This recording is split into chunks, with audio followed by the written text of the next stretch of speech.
Prayer means you're telling God what to do. You think you're God's consultant. Meditation means you just shut up. If you just shut up, everything that needs to happen to you will happen to you.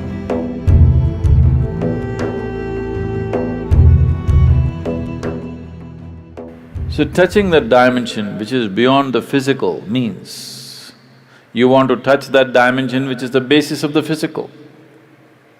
When you say that which is the basis of the physical, what you're talking is that you are not interested in creation, but you're interested in the source of creation.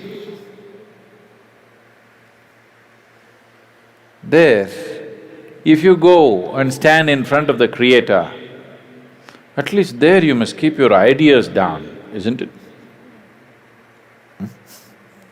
Your ideas must be kept down for some time when the Creator is here, isn't it so? Isn't he the biggest idea?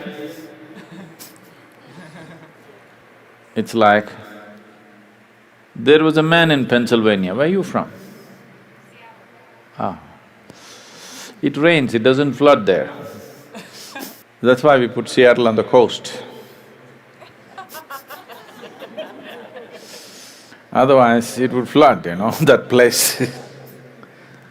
So Pennsylvania, there was a man in Pennsylvania. Once there was a big flood and… Are you okay if there's a joke inside a joke? You're all right. The flood was beginning to happen, the water was filling up, and there was a very enthusiastic young journalist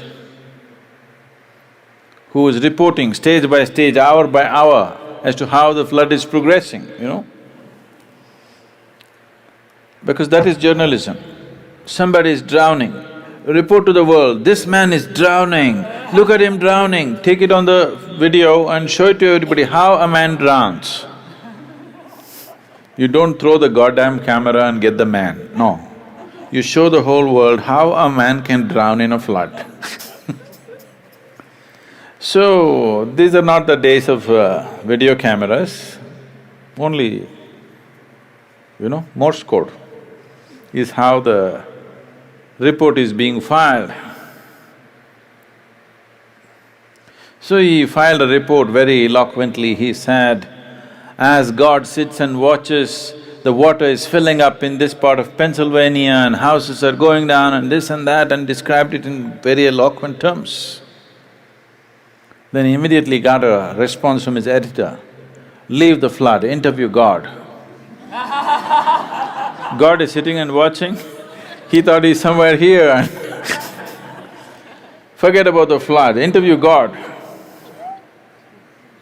They didn't get to interview him, it continued. Many homes drowned, many people died, but one man survived. This man who survived went to New York City and shared among people how he survived a Pennsylvania flood where so many people died. People gathered. Then he went to Boston and talked about how he survived a Pennsylvania flood, and more people gathered. Then he came to Seattle and he shared, more people gathered.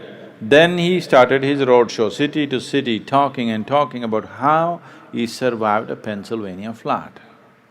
He became a famous speaker in America, and then naturally, every American has to write a book within their lifespan. So he wrote a book, how he survived a Pennsylvania flood. It became famous, he spoke everywhere, and his engagements became international. He became a millionaire, sold millions of books. All his life he only spoke about how he survived the Pennsylvania flood. And one day he died, not in a flood, he died. And they had an assembly. He went through the pearly gates And there was an assembly of people and there was an opportunity to speak. A few people could speak.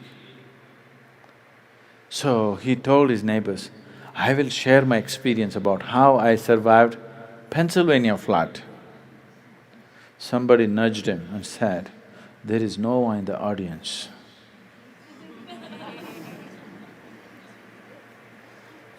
Okay? So,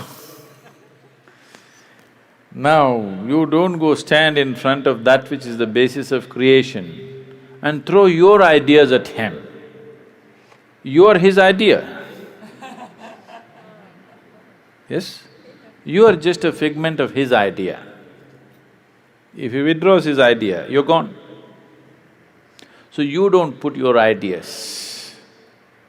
So this is the essence of meditativeness. Prayer means you're telling God what to do.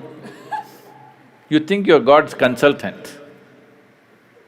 Meditation means you have understood your limitations. Now you just shut up. If you just shut up on all levels, everything that needs to happen to you will happen to you.